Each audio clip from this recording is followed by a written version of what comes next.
Señor, reconocemos que no hay nadie como tú. Sábado 25 de noviembre. Un privilegio, hermanos, el poder compartir una vez más el mensaje de la bendita palabra de Dios. Mire, esperando que el Señor esté bendiciendo su vida y obviamente pues que nuestra vida esté siendo fortalecida y respaldada por Él, ¿verdad? Un saludo en la distancia. El Evangelio para hoy está tomado de San Lucas, capítulo 20, versículos del 27 al 40. Doy lectura a la palabra de Dios en el nombre del Padre, del Hijo y del Espíritu Santo. Amén. En aquel tiempo se acercaron a Jesús algunos saduceos. Como los saduceos niegan la resurrección de los muertos, le preguntaron: Maestro, Moisés nos dejó escrito que si alguno tiene un hermano casado que muere sin haber tenido hijos, se case con la viuda para dar descendencia a su hermano. Hubo una vez 7 hermanos, el mayor de los cuales se casó y murió sin dejar hijos. El segundo, el tercero y los demás, hasta el séptimo, tomaron por esposa a la viuda, y todos murieron sin dejar sucesión. Por fin murió también la viuda. Ahora bien, cuando llegue la resurrección, ¿de cuál de ellos será esposa la mujer? Pues los 7 estuvieron casados con ella. Jesús les dijo: En esta vida hombres y mujeres se casan, pero en la vida futura los que sean juzgados dignos de ella y de la resurrección de los muertos no se casarán ni podrán ya morir, porque serán como los ángeles e hijos de Dios, pues Él los habrá resucitado.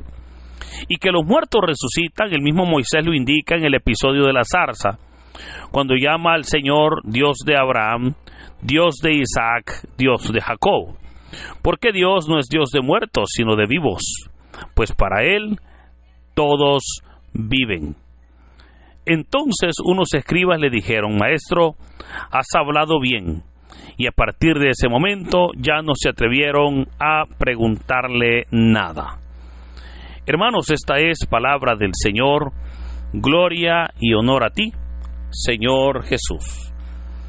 Continuamos con la lectura del Evangelio de San Lucas y llegamos ya al capítulo 20.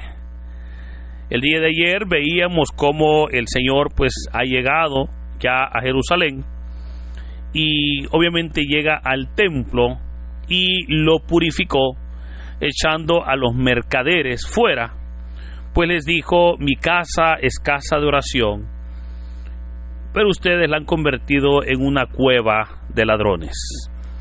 Y con ese relato termina el capítulo 19. Pero el capítulo 20 obviamente nos presenta lo que sucedió después de ese enfrentamiento entre el Señor Jesús y los grupos de poder. Ahora, ¿a qué grupos de poder me refiero? Habían 4 grupos en Israel, los cuales tenían poder político, poder religioso, poder económico, y estos grupos eran los fariseos, los escribas, los saduceos y los herodianos. Cada uno defendía sus propios intereses. Hoy que el Señor ha llegado al templo y lo ha limpiado, pues ha botado las mesas, ha expulsado a los cambistas, ¿verdad? Hoy nos presenta el texto cómo el Señor Jesús se enfrenta a estos grupos y ellos deciden atacarlo, obviamente con preguntas para encontrar alguna debilidad y así poder acusarlo. Por esa razón es que el capítulo 20 nos presenta esas confrontaciones. Y son exactamente 4 confrontaciones las que van a tener. Primero llegan los escribas a preguntarle con qué autoridad hacía aquello. Y es ahí donde el Señor les va a decir: miren, yo les voy a responder si ustedes a mí me responden también una pregunta. Y les dice: ¿el bautismo de Juan era de Dios o de los hombres? Y ellos rápidamente dijeron, bueno, si le decimos que era de Dios, va a decir, ¿y por qué no le creyeron? Pero si decimos que era de los hombres, va a decir, bueno, ¿y por qué lo mataron? Y toda la gente sabía que el bautismo de Juan era de Dios. Entonces le dijeron, no lo sabemos. Pues entonces les dijo el Señor, yo tampoco les voy a responder con qué autoridad hago esto. Luego llegaron los herodianos para atacarle con la pregunta sobre el impuesto al César, ¿verdad? Cuando recuerde que le dijeron, maestro, es lícito pagar el tributo al César. Y es ahí donde el Señor pues les pide una moneda y les dice aquella frase que es muy conocida, cuando dijo el Señor, den al César lo que es del César y a Dios lo que es de Dios. Luego se acercan los escribas para preguntarle sobre el mandamiento más importante, ¿verdad? Texto que también el Señor se defiende magistralmente. Finalmente se acercan los saduceos, y es el relato que hoy hemos leído, y se acercan con una pregunta. Ahora, antes de ver la pregunta, veamos quiénes eran los saduceos. Los saduceos, hermanos, eran un grupo religioso que tenía el control del templo. De hecho, era un grupo que estaba compuesto solo por sacerdotes, pues ellos eran los que tenían el control del templo. Ahora, ellos negaban la existencia de espíritus, negaban también la resurrección de los muertos y obviamente negaban la existencia de alma y de la vida después de la muerte. Y por esa razón es que hoy le presentan un tema, pero vea que lo hacen porque según ellos presentaban la resurrección como un absurdo. Y por esa razón, hermanos, es que el Señor les presenta un caso, bueno, al Señor más bien le presentan un caso que estaba regido por la ley de Moisés. Veamos entonces cómo se acercan ellos y le dicen, maestro, Moisés nos dejó escrito que si alguno tiene un hermano casado y muere sin haber tenido hijos, que se case con la viuda para dar descendencia a su hermano. Este caso es un caso, hermanos, que estaba regido por la ley de Moisés y estaba regido con lo que se conoce como la ley del levirato. La ley del levirato lo que decía era que cuando un hombre se casaba y este hombre moría sin haber dejado hijos, para que la viuda no quedara obviamente desamparada, el hermano menor del fallecido debía de tomar a la mujer por esposa, tener hijos con ella, y el primer hijo que naciera, si era varón, se le ponía el nombre del fallecido. Esto se hacía para poder asegurar la sucesión de los bienes del difunto, ¿verdad? Porque así entonces era el hijo, obviamente, el que continuaba la sucesión, ¿verdad? Entonces, ellos ahora le presentan un caso, pero notemos que hasta cierto punto lo manipulan, porque le dicen, hubo una vez 7 hermanos, el mayor de los cuales se casó y murió sin dejar hijos. El segundo, el tercero y los demás, hasta el séptimo, tomaron por esposa a la viuda, y todos murieron sin dejar sucesión.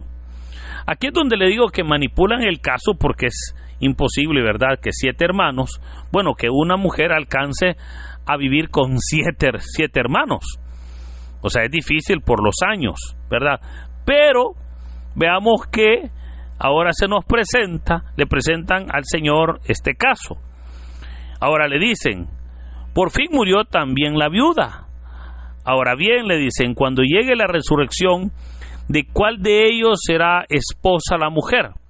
Pues los 7 estuvieron casados con ella. O sea, notemos cómo ninguno de los 7 dejó hijos. Y cuando ellos le hacen esa pregunta, Con esa pregunta ellos querían presentar la resurrección como un absurdo, como algo que en lugar de traer paz a la humanidad, iba a traer problemas. Ahora, en realidad, veamos cómo al Señor, porque ahora el Señor va a responder, pero al Señor le han hecho dos preguntas, porque le dicen, cuando llegue la resurrección, ¿de cuál de ellos será esposa la mujer? Y aquí, hermanos, entonces hay dos preguntas. La primera es sobre el tema de la resurrección, pero la segunda pregunta es sobre el tema del matrimonio.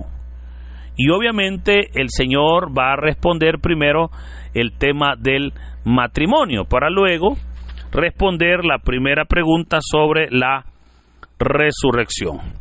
Ahora, notemos que les dice, en esta vida hombres y mujeres se casan, pero en la vida futura, los que sean juzgados dignos de ella y de la resurrección de los muertos, no se casarán, ni podrán ya morir, porque serán como los ángeles e hijos de Dios. Ahora, notemos qué quiso decir el Señor con esta respuesta. Y es que, hermanos, recordemos cuál es el propósito de una pareja al casarse. El propósito, obviamente, es pues tener un hogar, tener una familia, ¿verdad? Poder llegar a tener hijos y obviamente pues lograr, ¿verdad?, el desarrollo a nivel familiar. Pero en realidad notemos cómo al Señor le han preguntado de cuál de ellos será esposa la mujer cuando resuciten. Jesús les dice, miren, en esta vida los hombres y mujeres se casan.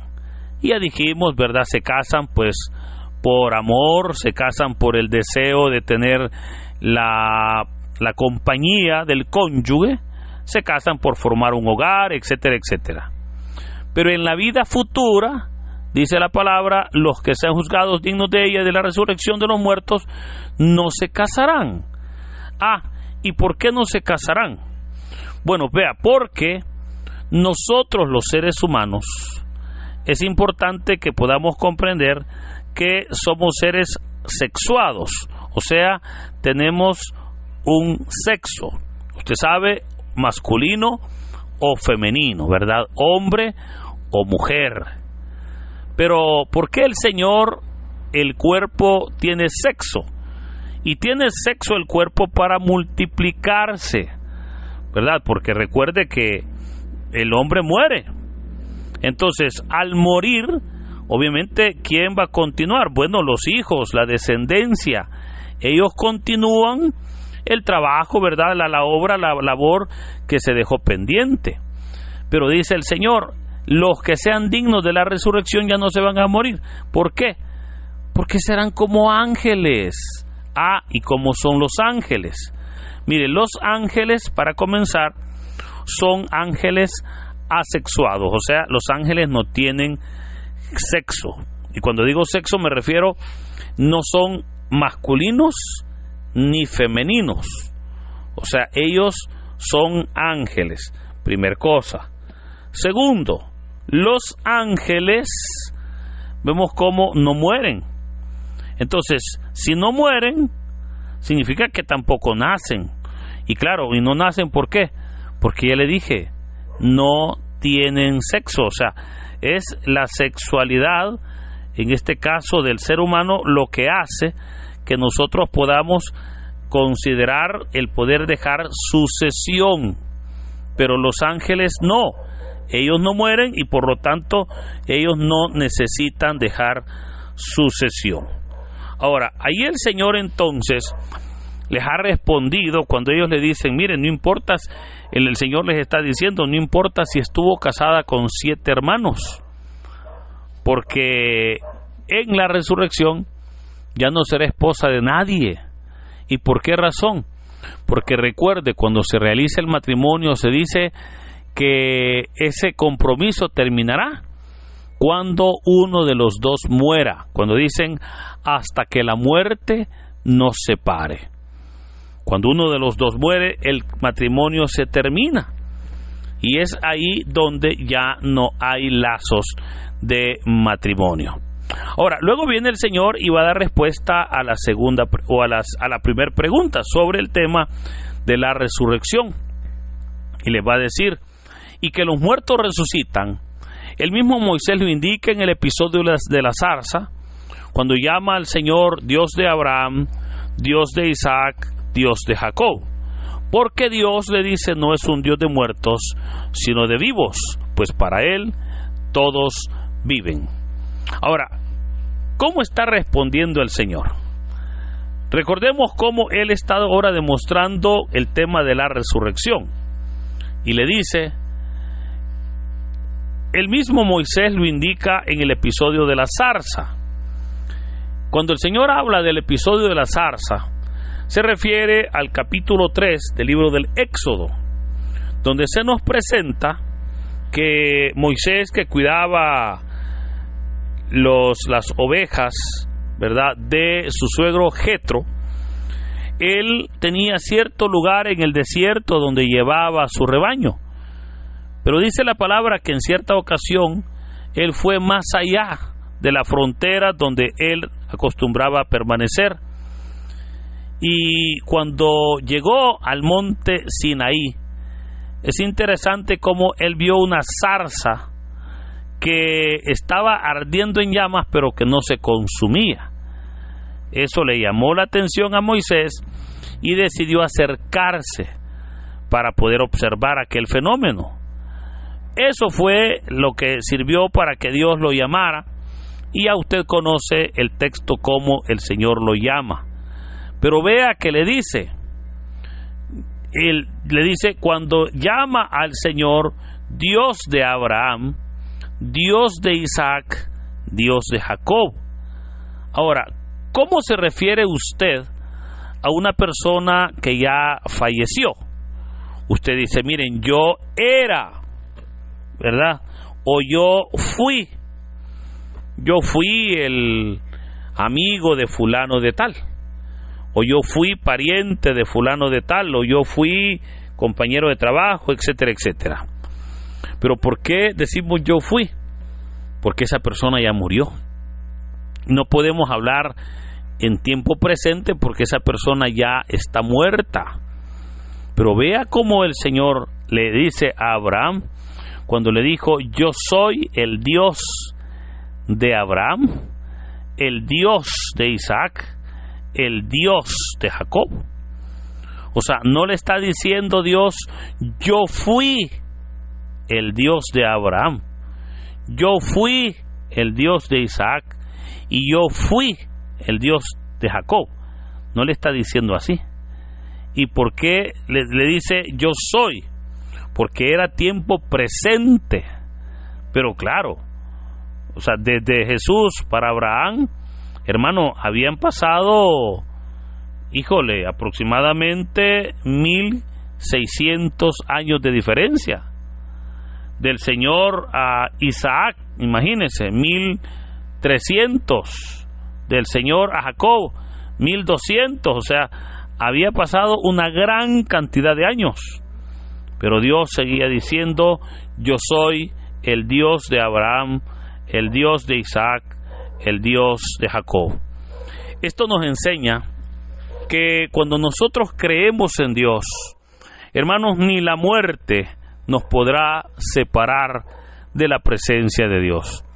Por eso, hoy en día, cuando ya nuestros seres queridos han muerto, es importante que nosotros encontremos esperanza en esa fe que nuestros hermanos profesaron.